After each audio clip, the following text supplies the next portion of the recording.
Hello,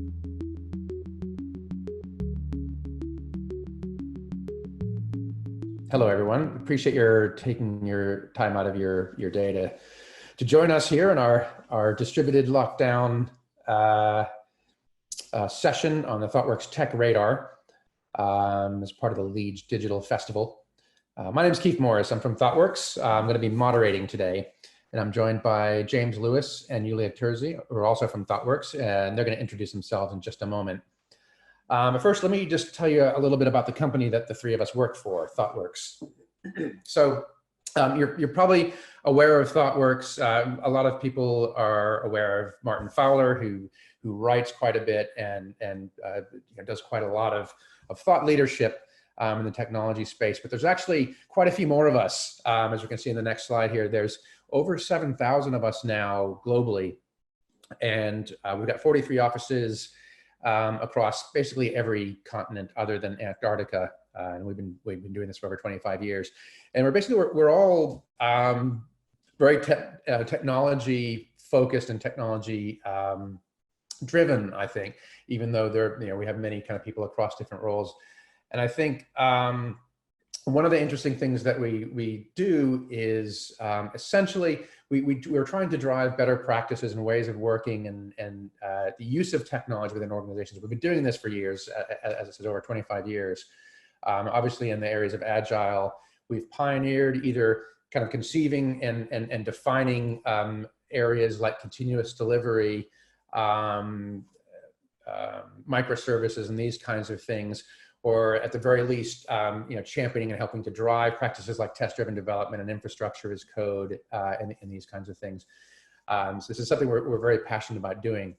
And as you can see in the next slide, what we do with organizations that we work with is we try to kind of bring this to bear. So again, I think unlike many other consultancies, we are very, very, very technically focused. We try to kind of bring this into how organizations can better achieve the things that they need to do. And this has been interesting because over the past few years, it's obviously become a thing with the digital transformation becoming a big wave of organizations wanting to figure out how to use this technology, not as just a cost center and something to be kind of pushed to the side and treated as secondary, but actually as something that's a key enabler of helping them to do the things that they need to do.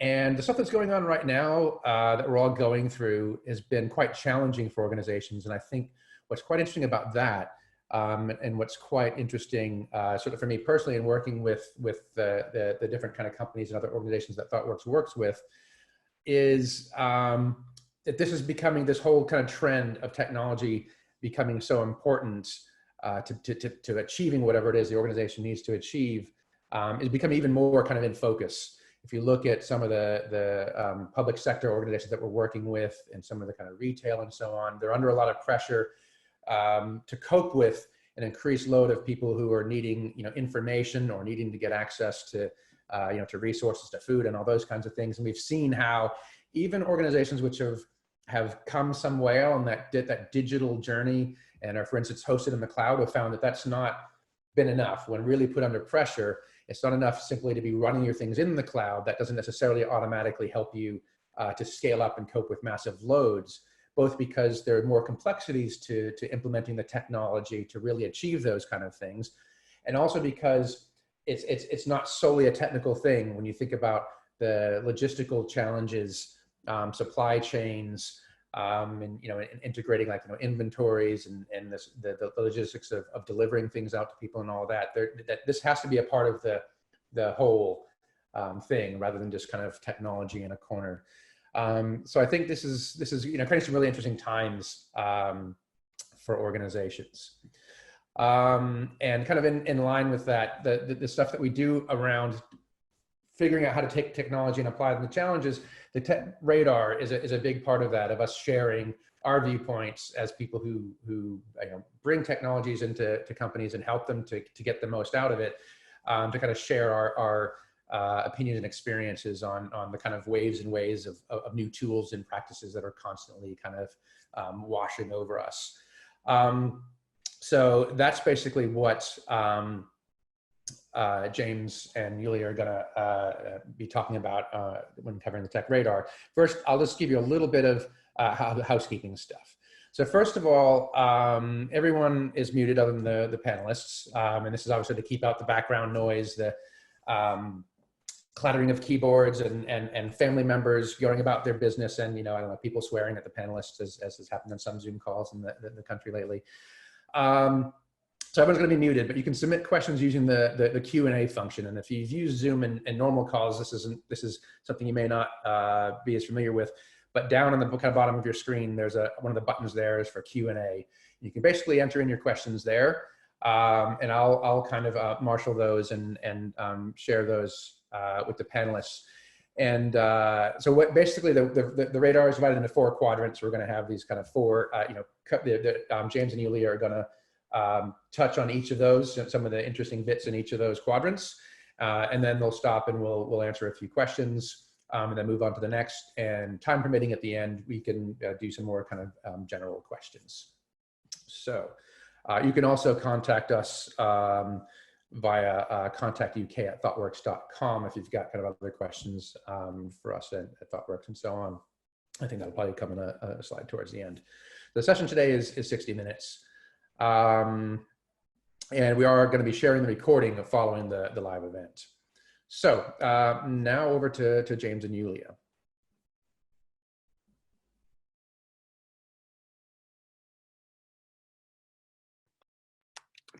Ooh, I'm off mute. Yay! I've been using Zoom for years and I still can't, apparently. So I guess we'll just take a moment to introduce ourselves first off. So my name is James Lewis. I'm a director at ThoughtWorks.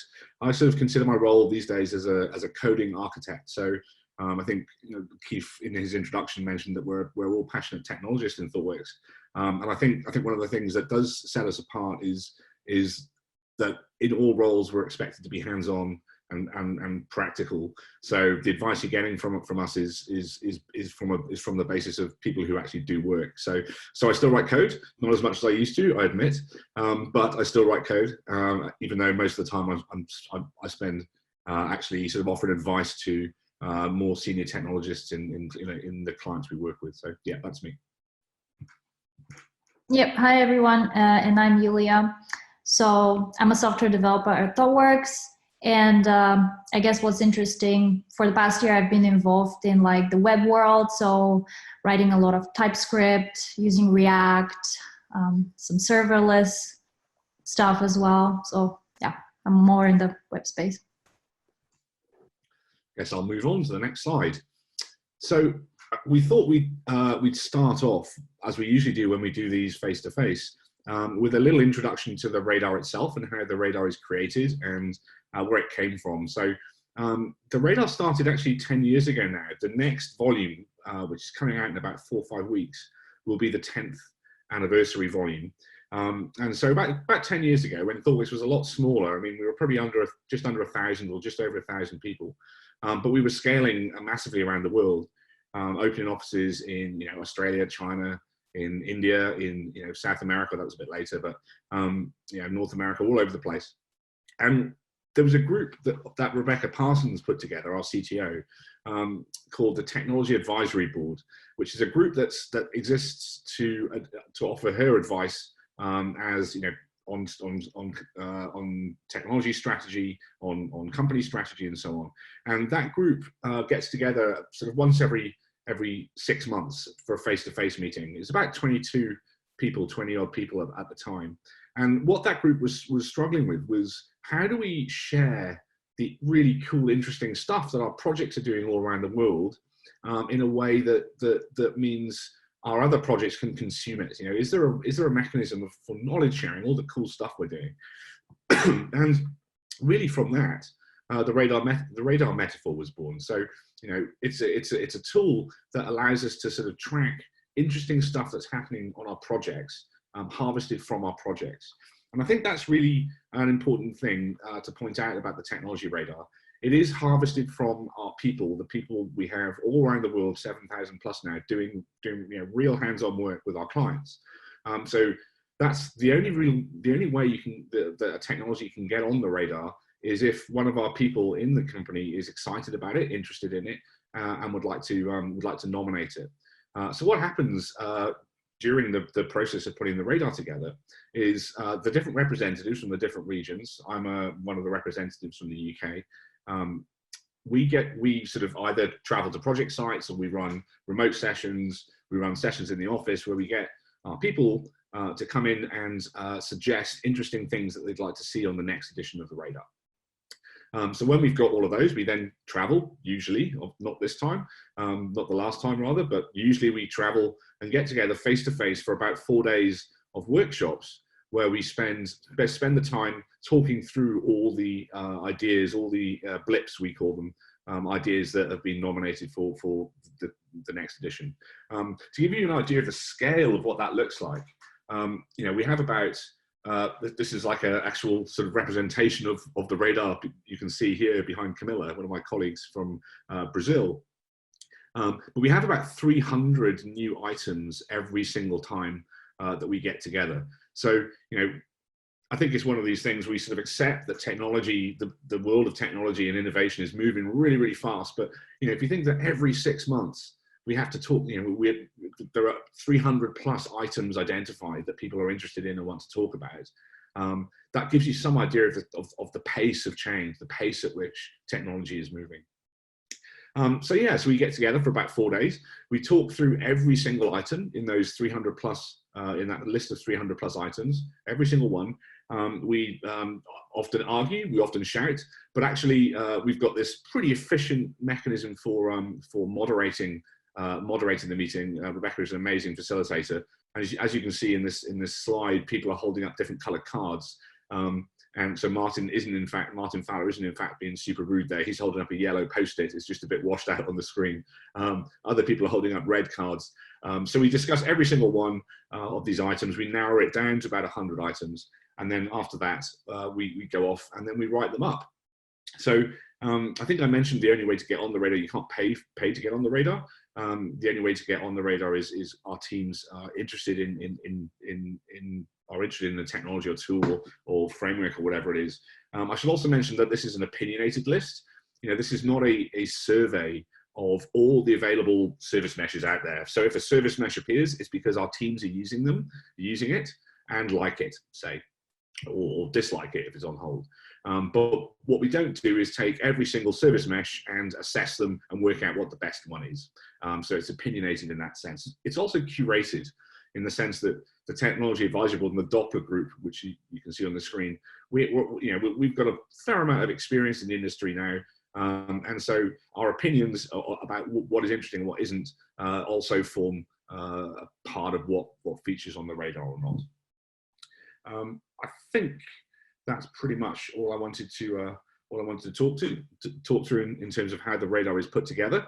I'll move on to the next slide now, and Yulia will talk us through the radar metaphor itself. Yeah, okay, so as you can see from the slide, there are 4 different sort of rings that represent basically the level of adoption of the technology that we're gonna talk about. So if I start from maybe I start from the assess because it's just easier to imagine. So the third one, assess, right, is something that we're excited and interested about, but and perhaps something that you should have a look at, but we're not yet using it in production. So we're just sort of like trying it out. Then the second one, trial, is about we have tried this on a project. And it is in production for that project, but it might not work for like all of the projects. And then the other one is adopt, which means that we think you should be using this tool for the particular problem it is trying to solve. The fourth one that I didn't mention is the hold. So this is basically where we think that you can use this technology, but just be cautious that there are some drawbacks, and we wouldn't always recommend it.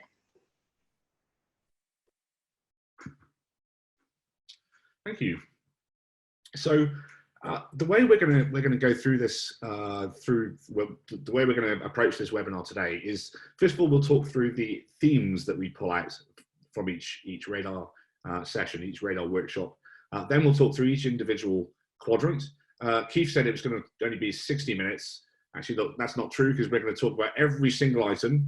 It's going to be 100 plus blips we're going to talk through. So strap in, because we could be here till tomorrow afternoon, or maybe we won't. And I've no idea if humor even works when you're sort of pushing this content out to the masses. So apologies for my terrible jokes. What we'll actually do is we'll talk through two items each. Myself, I've picked two, and Yulia's picked two from each of the quadrants, and we'll talk through those things. We should point out that there's 100 items on the radar. They span machine learning, infrastructure, microservice architectures, different techniques, JavaScript frameworks, many JavaScript frameworks, lots and lots of different, very different sets of things. So myself and Yulia, we're interested and excited and experts in some of these things, but not all of them. So I will ask Keith as well to, obviously Keith is an expert in infrastructure as code and this kind of stuff. So Keith will also help with some questions if Yulia and I haven't got that stuff covered.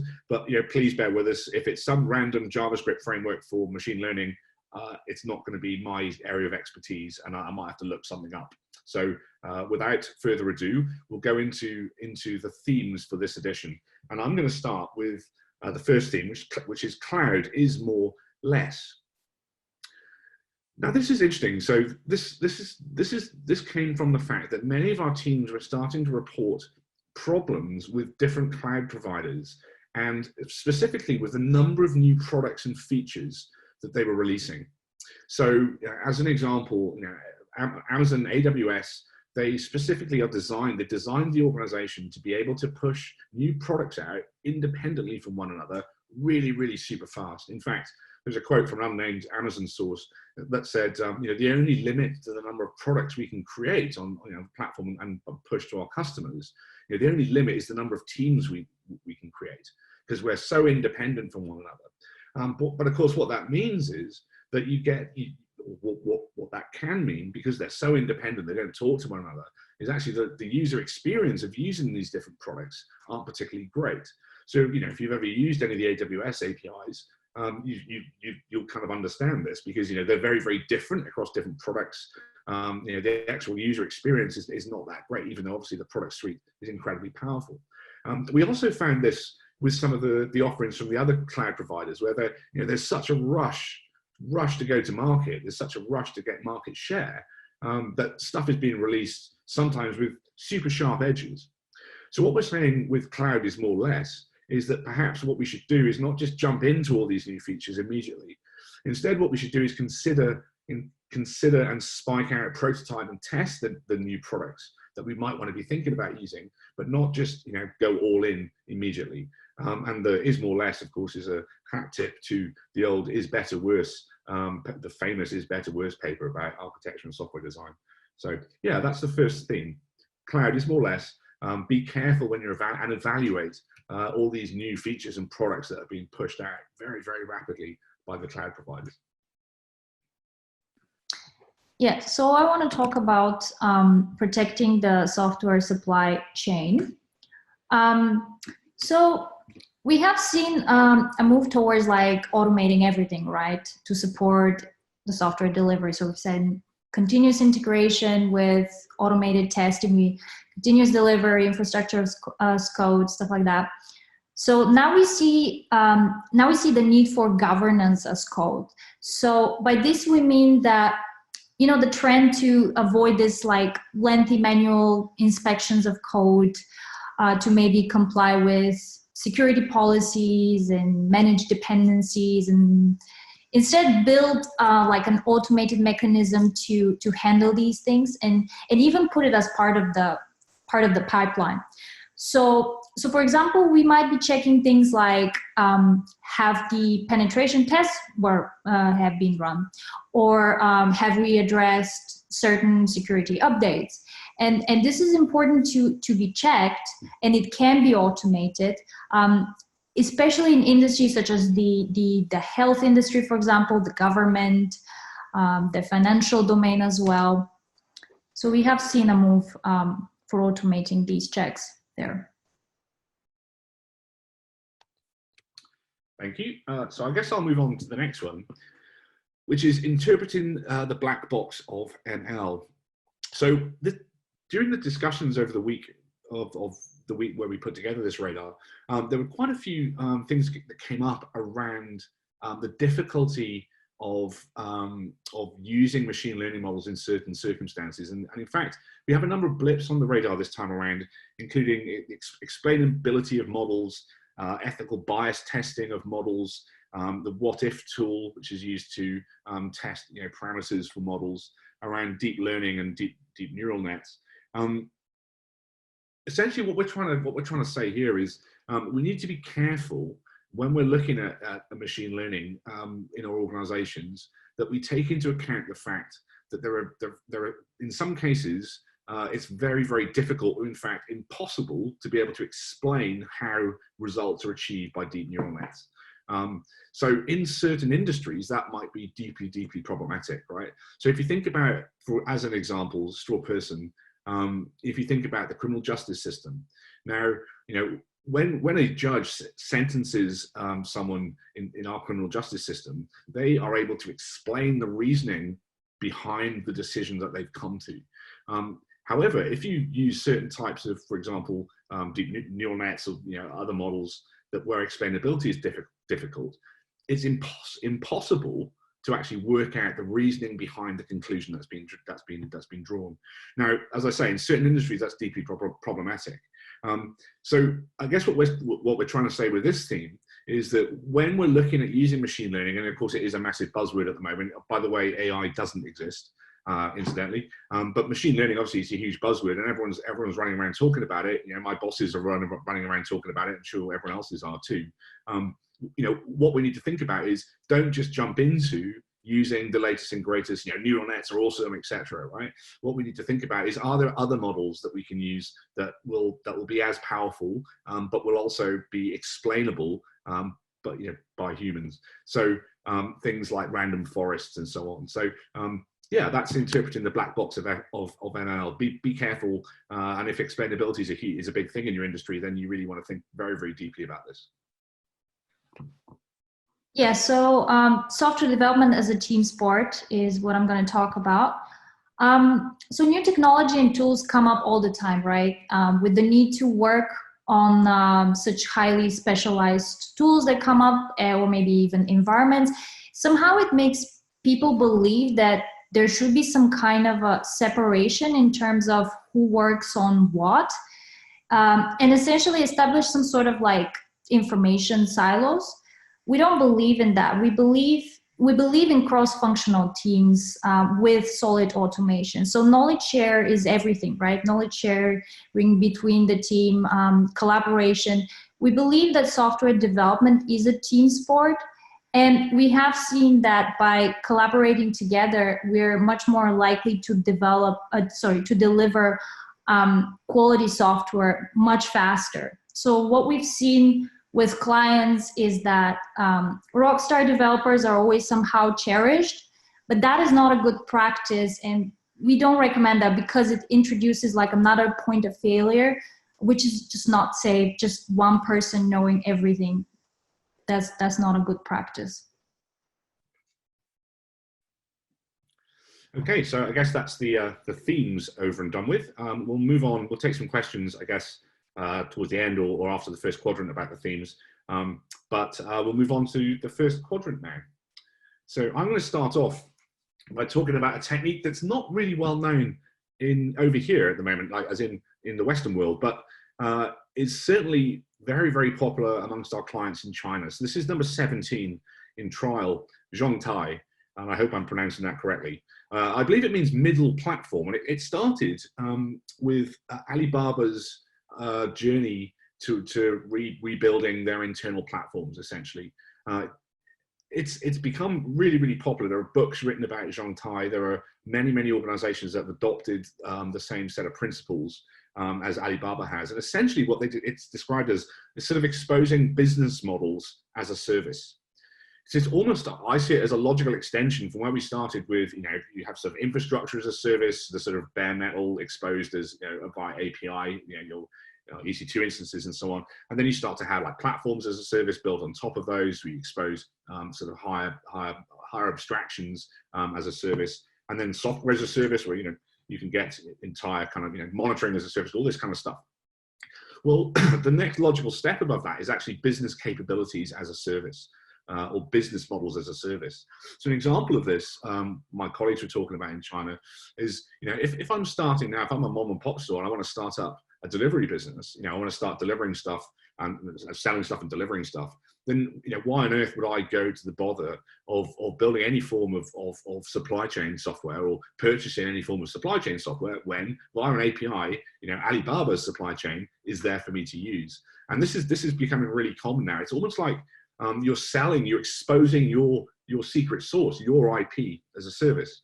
And one of the things I've been sort of advising or talking with some of our clients about is when they're talking about rebuilding legacy software, for using web stuff or whatever it is, their digital transformation journey. Think about the IP that they hold and whether they can actually expose that as a service. So, if you're really good at supply chain stuff, and that's your secret sauce, well, traditionally you've kept that hidden. That would be your secret thing. But actually, in this world and in China in particular, what we're seeing is that supply chain being exposed as a service and sold to others. It's another revenue stream for the organization, which is a real reversal, a real flip, in fact, in how many organizations think about building software and about the services that they offer. For example, a supermarket might become not just a supermarket selling goods in stores, but might become a supply chain organization as well. So really interesting, and we're lucky because we've got we've got a couple of thousand people in China doing really exciting, innovative work, and they share that stuff back to the wider organization, which is cool because then we get to share that with the wider community as well. That's me for that one. Okay, so for me, the number 11, dependency drift fitness function. This is on trial at the moment. So what are fitness functions? To me, if I have to summarize, that would be like, how well are we doing right now with the system that we have and this system that we want to have? Like, how fit is our system according to the business needs and goals? So we might set up certain goals in terms of what the business wants to achieve, in terms of like maybe good architecture as well. So one example is when we want to like migrate systems. So we can write like a dependency drift function. So for example, we want to move from database A to database B. And I want to measure like how much of the functionality still uses database A, and over time, how much is using database B. Is that increasing? If it's increasing, that's good. And you can see like over time how fast the migration is moving. And you can basically like predict by what time you're going to have the migration complete as well. So statistics like that might be useful for the business side, for example. Maybe the migration will save some costs, or another thing is moving to something that will allow you to have like better performance, for example.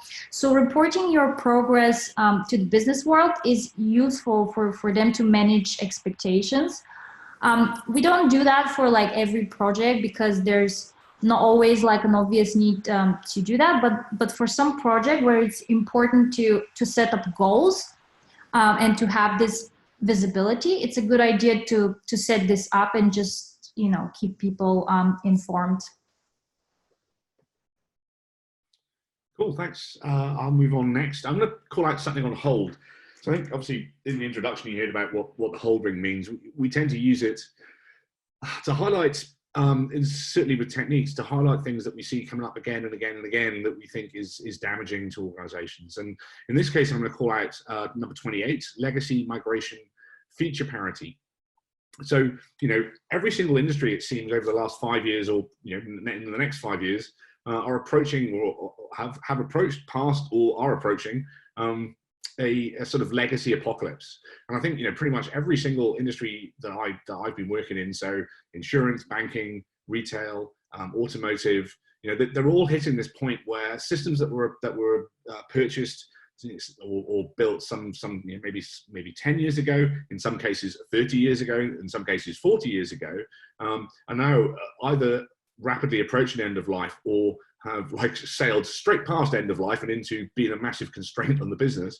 And so many organizations in many verticals are looking at how to migrate away from those legacy platforms, the heritage platforms, I should say heritage, since, many of these systems are immensely valuable and have done a great job over the years.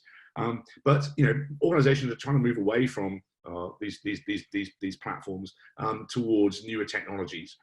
One of the things we see, though, which we think is a lost opportunity, a missed opportunity, and incurs cost, is the idea that what we must have in the new system is feature parity with the old system. Essentially, it bulks out the length of time it takes to replace the old system. And in fact, even going back to 2014, I think it was the Standish report, looking at number of features in use across different software platforms, found that in general, like 50% of features weren't actually used in many pieces of software. So what we're trying to call out here is, if you are looking to migrate away from a legacy platform, try and start with an MVP, start with a minimal viable product, and only build what your current customers, your current consumers or users of that product actually need. Don't build in all the bells and whistles and assume because it was in the old platform you need it in the new platform. Start with customer research, start with an MVP, and build out just the minimum amount of product that you need to actually service those end users. And we think you'll save a lot of money doing that, rather than end up in this circular fest of trying to implement everything that was in the old platform in the new one. So that's legacy migration, feature parity. Yeah, so number 22 for me, which is an assess Jamstack. So around 5 years ago, in like 2016, the idea of just using static sites started to sort of gain popularity, but somehow it was not ready yet. They were still not good enough, not dynamic enough for anything other than blogs, for example. So people were still trying to find a way, though, and in 2018, tools like Contentful, Gatsby, and Netlify appeared. So these are tools for static site generation. And this is when the term Jamstack started to become more popular. So what is Jamstack? Well, it stands for JavaScript APIs and Markup. And it is a stack that basically enables you to create apps without the use of a web server. So in a traditional approach, when we request a page, a web server pulls out a template and maybe calls like a database, populates some data, and returns HTML back to the client, maybe passing through a CDN or something like that.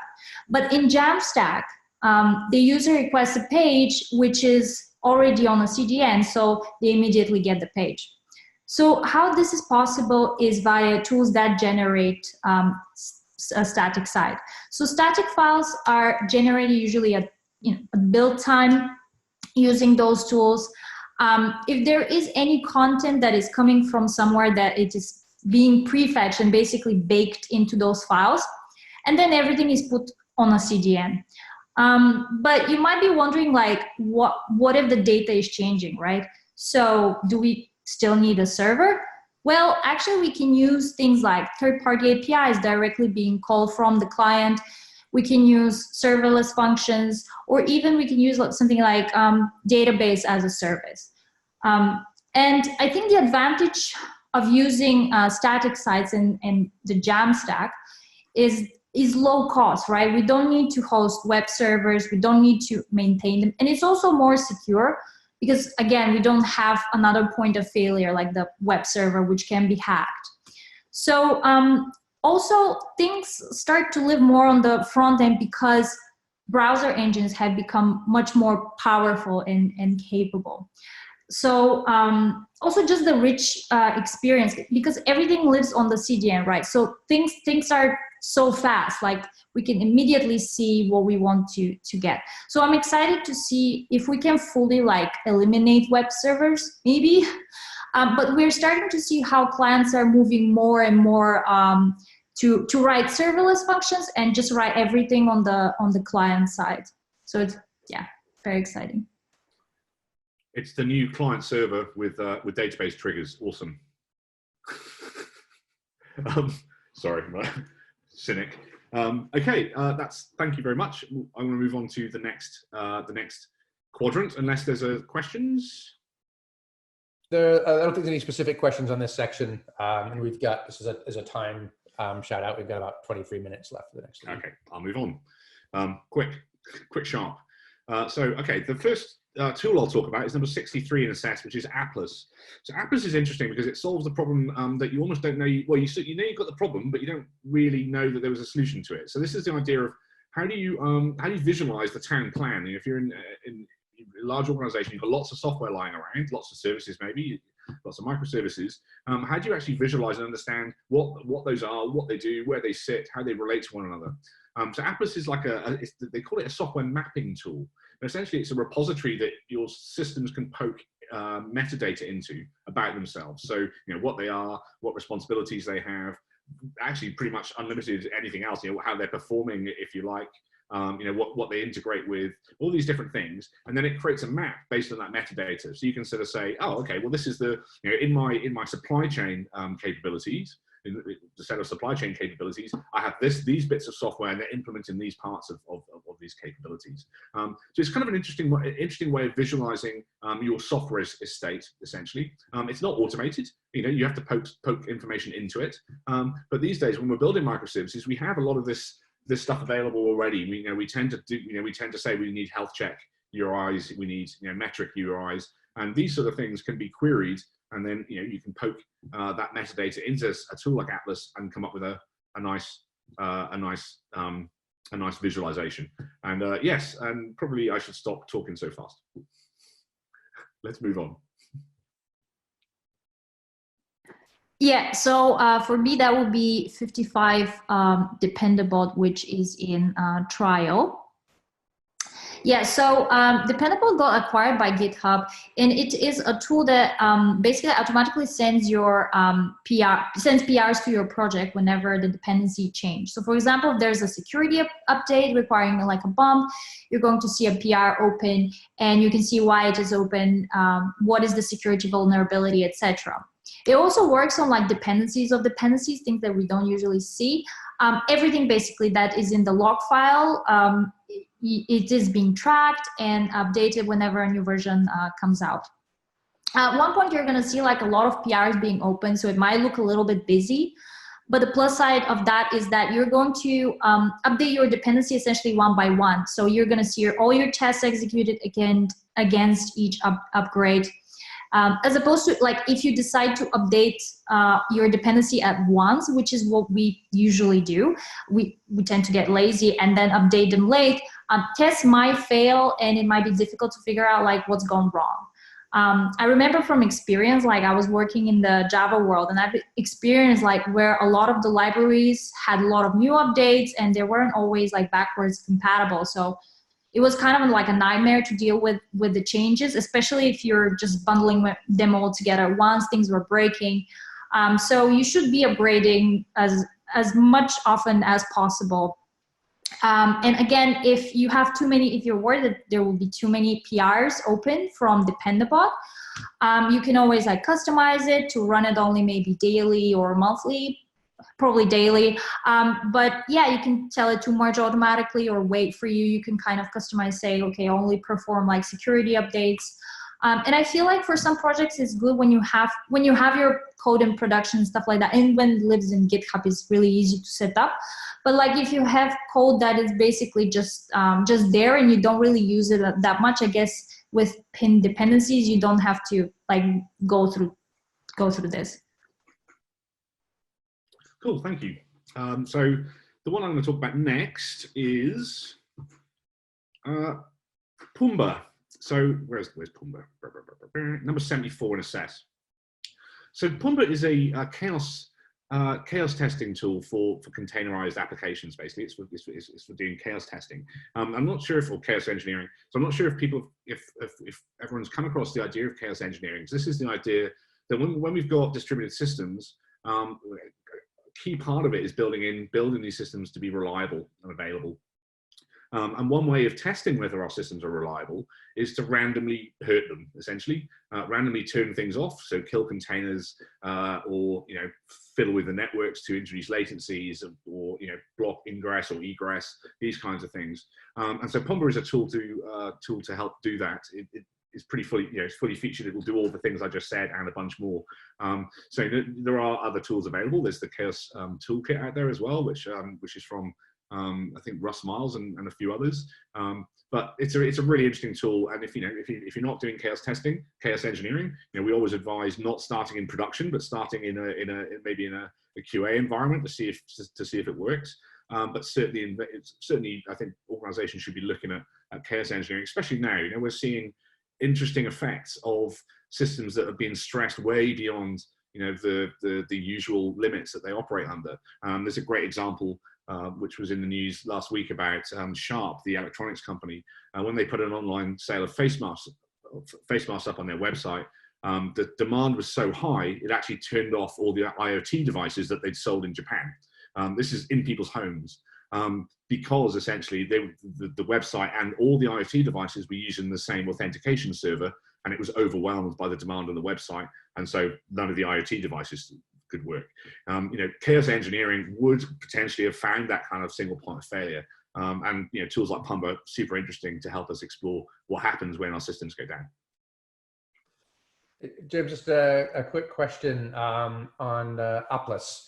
Which is basically, how is it different from a CMDB or a ServiceNow type of thing? Possibly it isn't. Possibly it's just newer and shinier. It came up on the radar because our teams are using it in Australia, and are really liking it. I think it came originally from REA, one of our clients in Australia, Real Estate Australia. They've got a very mature and extensive microservice architecture, and they sort of developed this as a way of visualizing what those services, where they sat.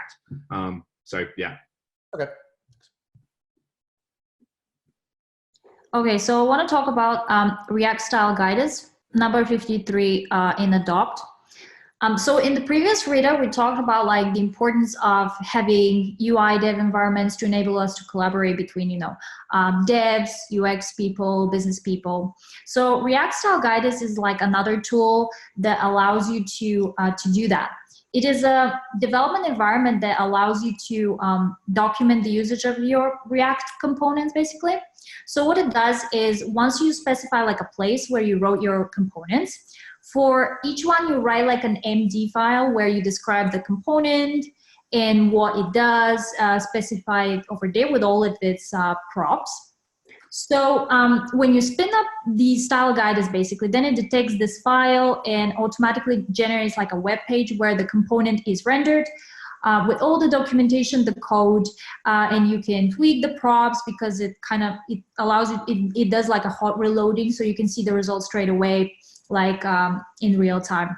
So it's basically having something like a JS fiddle for each one of your components, but instead it's just really easy to plug in, basically, and lives with your project, with your components.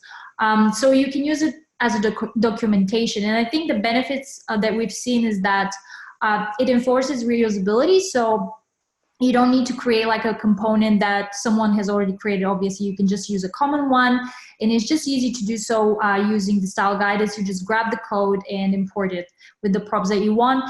And also, it enforces consistency, of course, because by reusing components, you get a consistent look.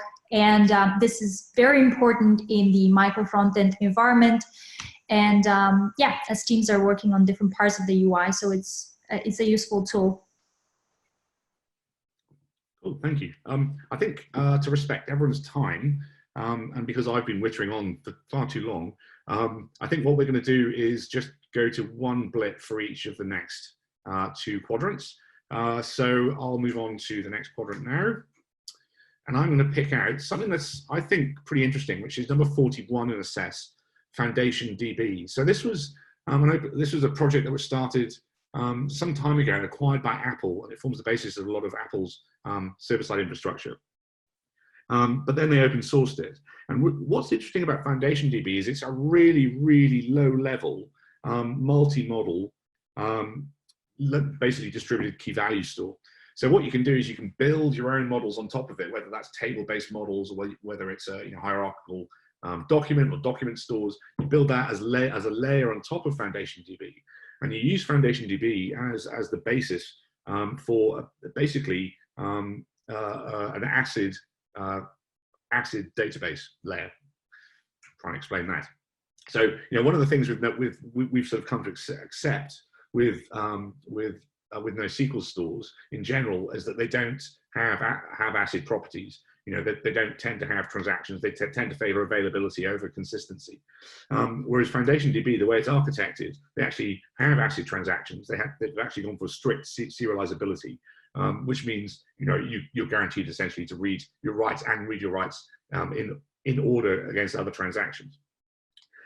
The thing about it is very, very low level. So in order to use it, you would tend to build stuff on top of it. It doesn't even have indexes, for example. The base install, you have to build indexes as a layer on top of it.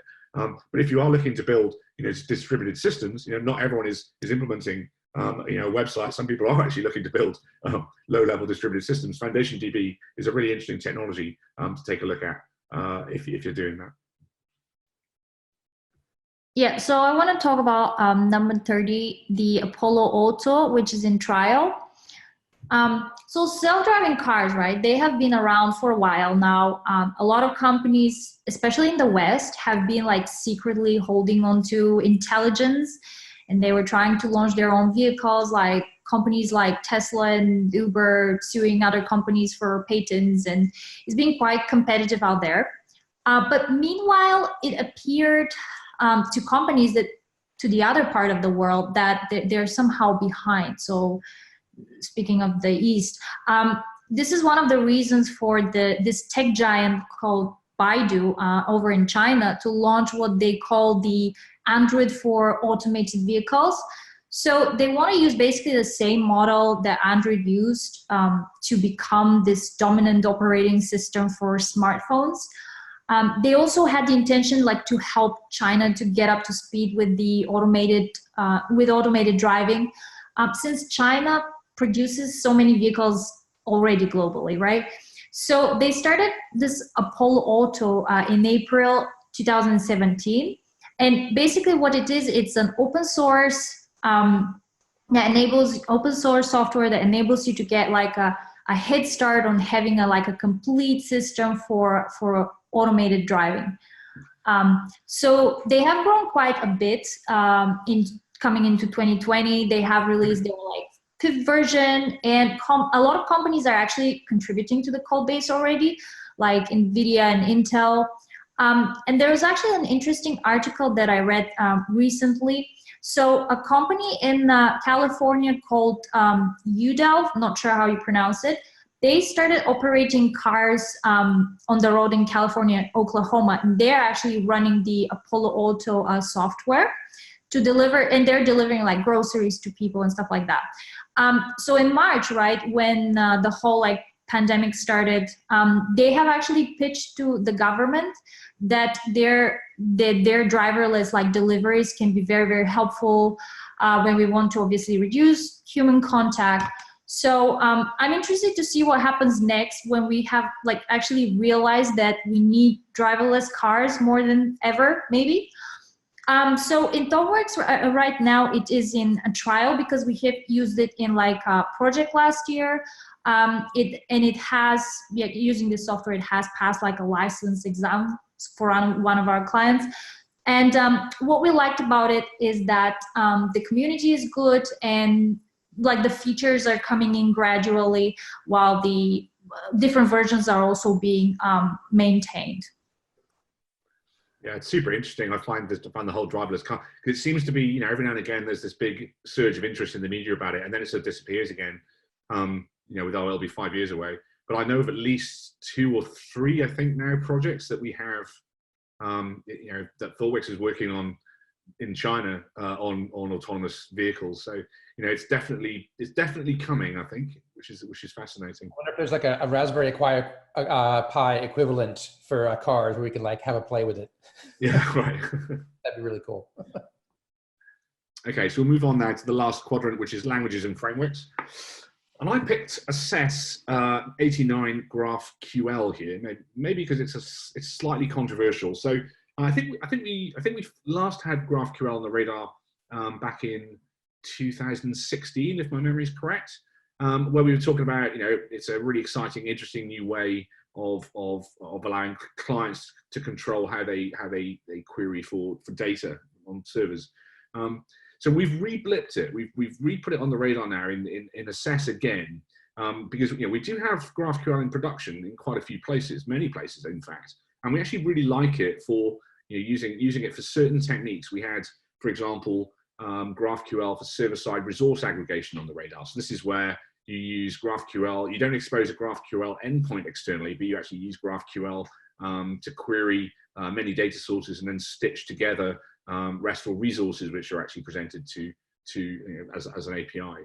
And we actually really like that model. We've got that in production in quite a few places now. However, what we have found, and why we've re-blipped it in Assess rather than in trial, is that we have found quite a few sharp edges. Often when you're using it, exposing it to the wider world. So for example, we found quite a few performance issues with it. So similar to Hibernate, you get the sort of N+1 query problem. You also, in terms of performance, we found that you can quite easily, or quite easily accidentally, I should say, write sort of recursive queries, so recursive graphs, which of course is not fun for anyone and can lead to your server room overheating and fires and all that kind of stuff, and halon gases being spewed out. So there are some issues with performance. There were also some issues with what we found, like lots and lots of boilerplates. So there's lots and lots of code you have to write to do simple stuff. So what we're calling out here is, it's a really interesting technology. We really like it as a technology, and especially for certain use cases like the server side, resource aggregation, sort of edge side include stuff. But there are alternatives, because there are sharp edges, and the alternatives are things like backend for front end, projections in CQRS land, platform APIs like Netflix use, these kinds of things. So if you're looking at it, it is a really interesting tool, but really think about how you're gonna use it, because you can get into trouble with it. So I'll talk about 82 then, React hooks. They are in trial.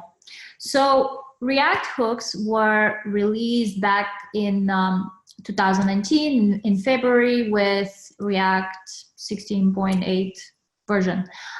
So they were this additional API that you can use to write your React functional components in a better way. So less code, less complexity.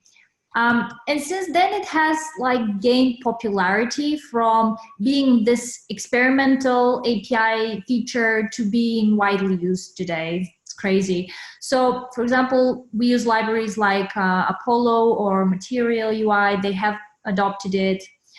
In the UK, we have used it in multiple projects in ThoughtWorks successfully. So the motivation behind creating React hooks was that you don't have to write classes anymore, to utilize the state. You can use hooks in functional components. So as a result, the code becomes much cleaner.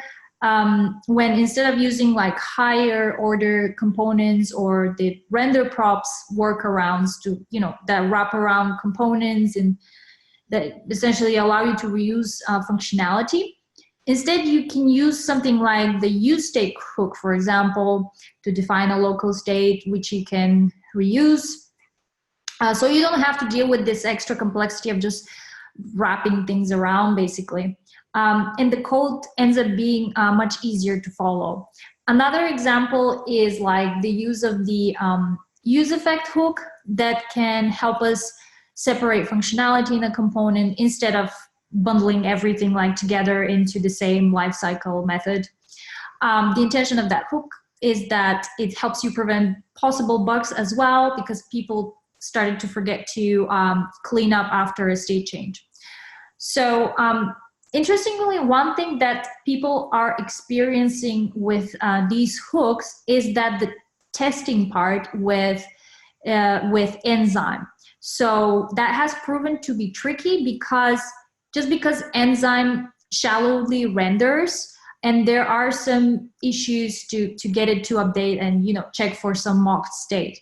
So people have struggled with that, but enzyme is also on hold in the radar because we just don't think that it hasn't proven itself as a way to go, basically, in the React world, and people people at React are also not recommending it as a go forward, just because it doesn't actually unit tests well, and there's a lot of tests that you can miss, or you can, basically what it does is it allows you to test for implementation details, which is not the recommended way to go forward for React. So one thing to note is that if you want to use hooks, you should always maybe have a go with the React testing library and maybe hold off onto enzyme, because it's not that easy to set up. Cool, thank you. Yeah, it's really interesting, actually. The feedback we got from enzyme, or about enzyme, which led to it going on hold, is very much the reason we called it out on hold is we got the feedback that these days everyone should be using the React testing library, or our teams felt strongly that people should use React testing library, which is why it's on trial. They felt strongly enough that they suggested putting enzyme on hold. So yeah, it's quite controversial, that, because it appears to be kicking it on its way out. But yeah, that's why the advice is there. So I guess that's the end of the quadrants. So we've, according to the 60 minutes, got 2 minutes left for questions. But I guess I think we're scheduled to go to 1:45. So we could take a few questions if anyone has any. And Keithy's going to help with this as well, right? Yeah, sure. Yeah, go ahead and pop the questions into that Q&A widget there. Yeah, I think the schedule is like published to finish it at 1:30, but we have some extra time. Someone's asked on back in when you were talking about the themes, James, you kind of had a throwaway comment that like AI doesn't exist. So you're asked to elaborate a little bit on what you mean by that. Well, that's a really good question. Yeah, I mean, okay, it's a bit flippant, but I mean, I think it's a reaction on my part, and I think a lot of people, to this idea that artificial intelligence is going to change the way we all work in the short term, especially general artificial intelligence, which is a long way off. What people mean when they talk about AI in general is either neural nets, deep learning models, or other machine learning techniques. But it's really not artificial intelligence. It's really just a set of algorithms that you run repeatedly against a bunch of data to get interesting outcomes, interesting analysis of that data. It's not intelligence in any way that we'd really think about it. And it's certainly not intelligence in the sense of the science fiction type intelligence. It's just interesting ways of analyzing data using more and more sophisticated technologies. Yeah. I think kind of impression we're talking about artificial intelligence, that we're talking about intelligence as in like human intelligence, and it's it's not that. Yeah. There's there's been some amazing advances. There's a great book by Melanie Mitchell, something like a Human's Guide to AI, which is basically exploring the frontiers of research into artificial intelligence, and it was published quite recently by the Santa Fe Institute. And what she points out in that across the different disciplines, things like natural language processing, image processing, all these different things, the constraints are so great on what the algorithms can do, that even slight adjustments in input parameters will lead to complete failure of algorithms, all this kind of stuff. That it's there's no way that we can talk really about any even weak artificial intelligence at the moment. It's really just machine learning. Cool. Another question on, so when you're talking about Zhongtai, the business model as a service, essentially, I'm curious how, for a business who wants to use it, in what ways is that different, and what are the likes of Alibaba doing that's different from just say Amazon Marketplace, where you can ship stuff, using their logistics network? Is it more than that, or is like that? Yeah, that's a really good question. That's a really good question. So it's almost like an inversion of the marketplace model. So rather than my products appearing in Amazon's marketplace and being sold through Amazon's marketplace and dispatched by Amazon, for example, it's actually your business, your your website, whatever it is, your web presence, all of that stuff. But then everything else is taken. You integrate via API with Amazon, right? Or you integrate via API with Alibaba in order to fulfill and ship. So really, it's really lowering the barrier to entry for lots of different verticals. So imagine like insurance as a service, where you're actually selling, you've actually got your own brand, but actually what you're doing is integrating with another insurer and just actually using their insurance business model to actually to back what you're selling, but it's under your brand. There's lots of examples of this in retail, and I do like the idea of this democratization of these things, where it's making lots of people really it's opening access to lots of people to do interesting stuff. And this is why I think it's interesting for us in the West, because we don't tend to think about, if we're going to rebuild something, we don't we're going to an example, a retailer has got an order management system. It's coming to end of life. Typically you would go to market and procure another one, or maybe if you were bold, you'd build a bespoke one for yourself. But what you wouldn't generally do is expose that for use by other retailers, because you'd think, oh, that's mine. That's what makes my business tick. Actually, what this sort of model says is, if I'm going to build this thing, why don't I just expose that and allow other retailers to use it and charge them for it, and it becomes another revenue stream. So it's a really interesting inversion of these things, I think. Okay.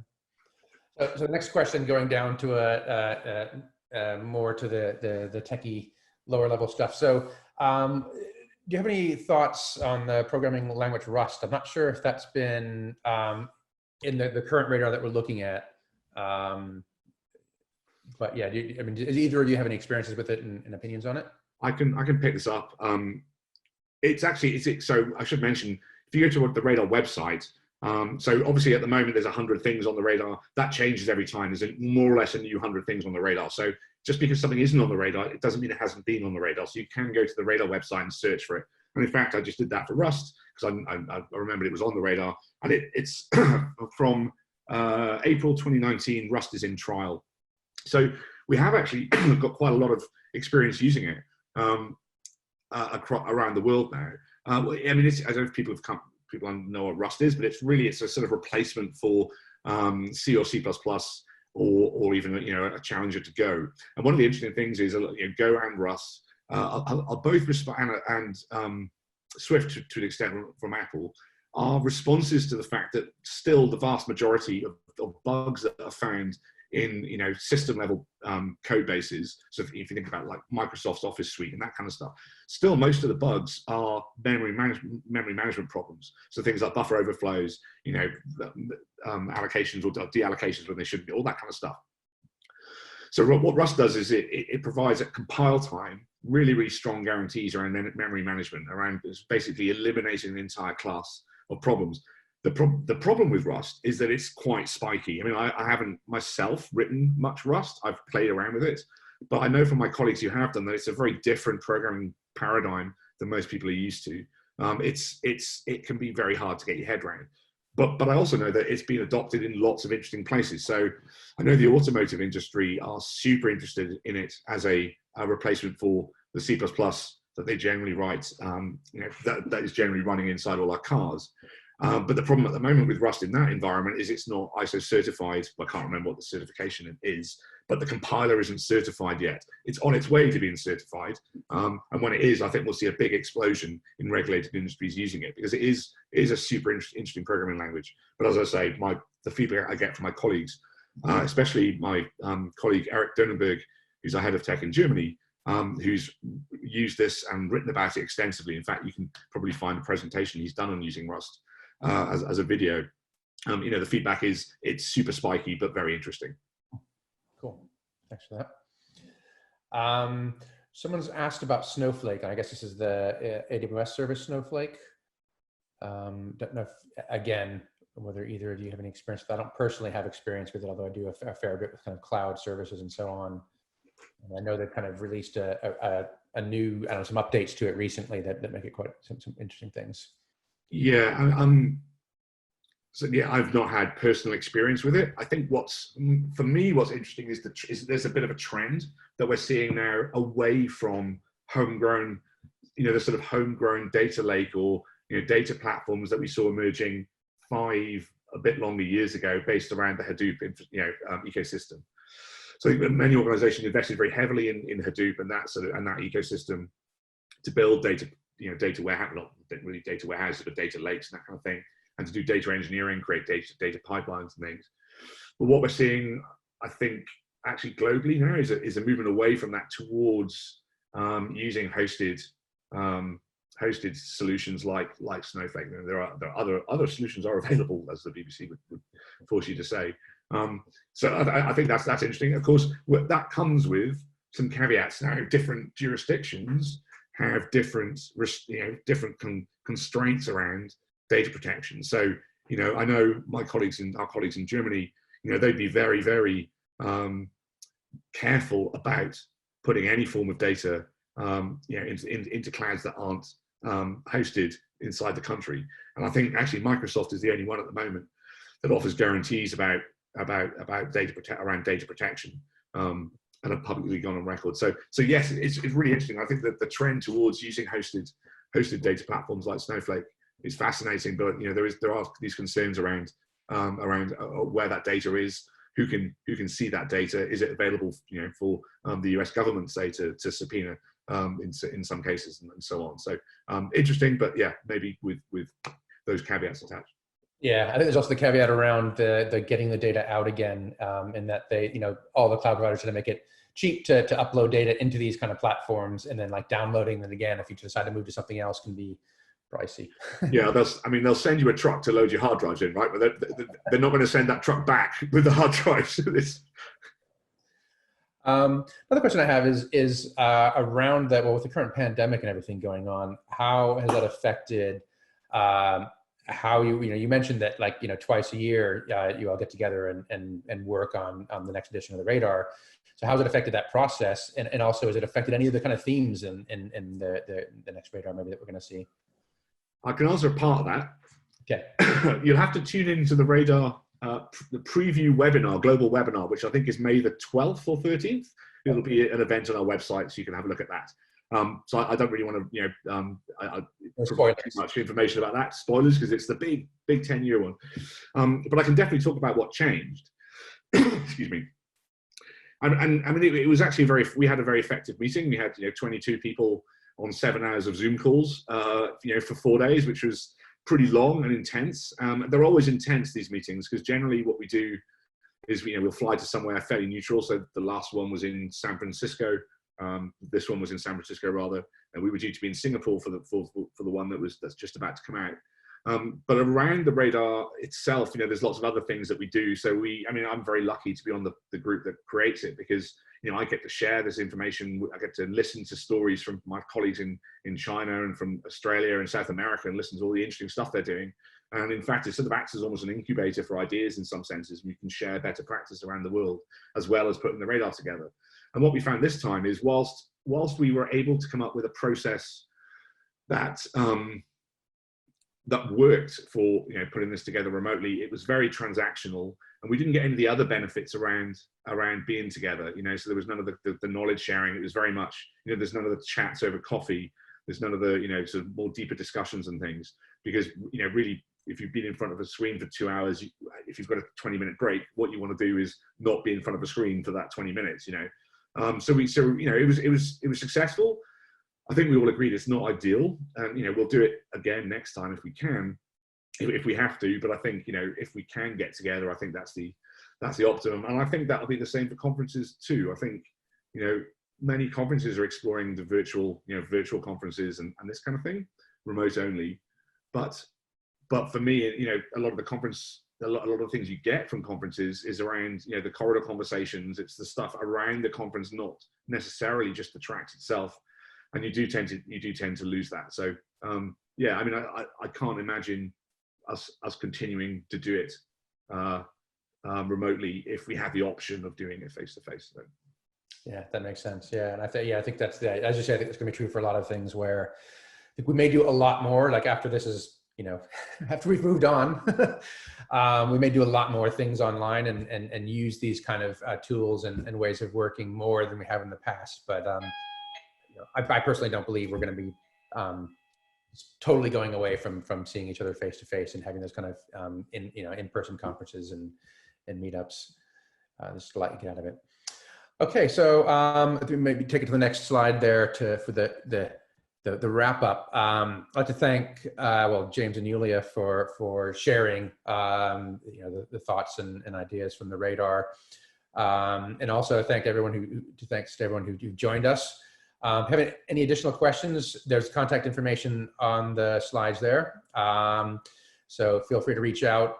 It's also, I don't think we have the Twitter things on there, but you can probably, I'm sure you can find us on Twitter if you want to kind of poke us about particular things that you want to hear more details on. So thanks for joining, and hope to see you all in person soon. Thank you very much. I'll see you all soon.